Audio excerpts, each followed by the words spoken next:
Hello children. Okay, so it's time for a new book, a whole new book, and I've chosen Kate DiCamillo, who is an American author. An amazing book called The Miraculous Journey of Edward Tulane, which is all about a China rabbit. You'll find out all about him in a minute. It's illustrated by Bagram Ibn Tulane, and I'm going to show you all the pictures that Bagram drew for this book because they are incredible. They match the story splendidly and give you really good pictures to go along with the words. There aren't that many, but they are superb. The story itself, in my opinion, is probably one of the greatest stories for children that's ever been written. So let's begin. Chapter 1. Once, in a house on Egypt Street, there lived a rabbit who was made almost entirely of china. He had china arms and china legs, china paws and a china head, a china torso and a china nose. His arms and legs were jointed and joined by wire, so that his china elbows and china knees could be bent, giving him much freedom of movement. His ears were made of real rabbit fur, and beneath the fur there were strong bendable wires which allowed the ears to be arranged into poses that reflected the rabbit's mood. Jaunty, tired, full of ennui. His tail, too, was made of real rabbit fur and was fluffy and soft and well shaped. The rabbit's name was Edward Tulane, and he was tall. He measured almost 3 foot from the tip of his ears to the tip of his toes. His eyes were painted a penetrating and intelligent blue. In all, Edward Tulane felt himself to be an exceptional specimen. Only his whiskers gave him pause. They were long and elegant, as they should be, but they were of uncertain origin. Edward felt quite strongly that they were not the whiskers of a rabbit. Whom the whiskers had belonged to initially, what unsavoury animal, was a question that Edward could not bear to consider for too long, and so he did not. He preferred, as a rule, not to think unpleasant thoughts. Edward's mistress was a 10-year-old, dark-haired girl named Abilene Tulane, who thought almost as highly of Edward as Edward thought of himself. Each morning, after she dressed herself for school, Abilene dressed Edward. The China rabbit was in possession of an extraordinary wardrobe composed of handmade silk suits, custom shoes fashioned from the finest leather and designed specifically for his rabbit feet, and a wide array of hats equipped with holes so that they could easily fit over Edward's large and expressive ears. Each pair of well-cut trousers had a small pocket for Edward's gold pocket watch. Abilene wound this watch for him each morning. "Now, Edward," she said to him after she had finished winding the watch, "when the big hand is on the 12 and the little hand is on the 3, I will come home to you."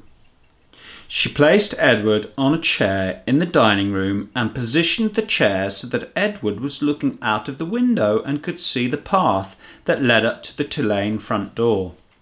Abilene balanced the watch on his left leg. She kissed the tips of his ears, and then she left, and Edward spent the day staring out at Egypt Street, listening to the tick of his watch and waiting. Of all the seasons of the year, the rabbit most preferred winter, for the sun set early then, and the dining room window became dark, and Edward could see his own reflection in the glass. And what a reflection it was! What an elegant figure he cut! Edward never ceased to be amazed at his own fineness. In the evening, Edward sat at the dining room table with the other members of the Tulane family, Abilene, her mother and father, and Abilene's grandmother, who was called Pellegrina. True, Edward's ears barely cleared the tabletop, and true also he spent the duration of the meal staring straight ahead at nothing but the bright and blinding white of the tablecloth. But he was there, a rabbit at the table. Abilene's parents found it charming that Abilene considered Edward real, and that she sometimes requested that a phrase or story be repeated because Edward had not heard it. "Papa," Abilene would say, "I'm afraid that Edward didn't catch the last bit." Abilene's father would then turn in the direction of Edward's ears and speak slowly, repeating what he had just said for the benefit of the China rabbit. Edward pretended, out of the courtesy to Abilene, to listen, but in truth he was not very interested in what people had to say. And also he did not care for Abilene's parents and their condescending manner towards him. All adults, in fact, condescended to him. Only Abilene's grandmother spoke to him as Abilene did, as one equal to another. Pellegrina was very old. She had a large, sharp nose and bright black eyes that shone like dark stars. It was Pellegrina who was responsible for Edward's existence. It was she who had commissioned his making. She who had ordered his silk suits and his pocket watch, his jaunty hats and his bendable ears, his fine leather shoes and his jointed arms and legs, all from a master craftsman in her native France. It was Pellegrina who had given him as a gift to Abilene on her 7th birthday. And it was Pellegrina who came each night to tuck Abilene into her bed and Edward into his. "Will you tell us a story, Pellegrina?" Abilene asked her grandmother each night. "Not tonight, lady," said Pellegrina. "When?" asked Abilene. "What night?" "Soon," said Pellegrina. "Soon there will be a story." And then she turned off the light, and Edward and Abilene lay in the dark of the bedroom. "I love you, Edward," Abilene said each night after Pellegrina had left. She said those words and then she waited, almost as if she expected Edward to say something in return. Edward said nothing.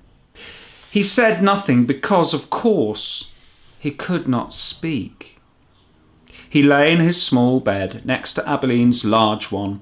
He stared up at the ceiling and listened to the sound of her breath entering and leaving her body, knowing that soon she would be asleep, because Edward's eyes were painted on and he could not close them. He was always awake.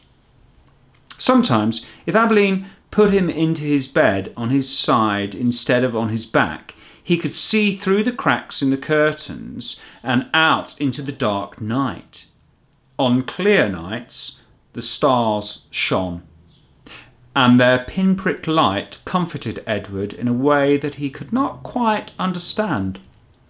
Often he stared at the stars all night until the dark finally gave way to dawn. Well, that's the end of chapter 1, and that's our introduction into the character of this strange China rabbit. What do you think of him so far? You will find out a lot more about him as the book progresses. All right. Good night, children. Sleep well. God bless. And I'll see you tomorrow with chapter 2 of The Miraculous Journey of Edward Tulane. God bless.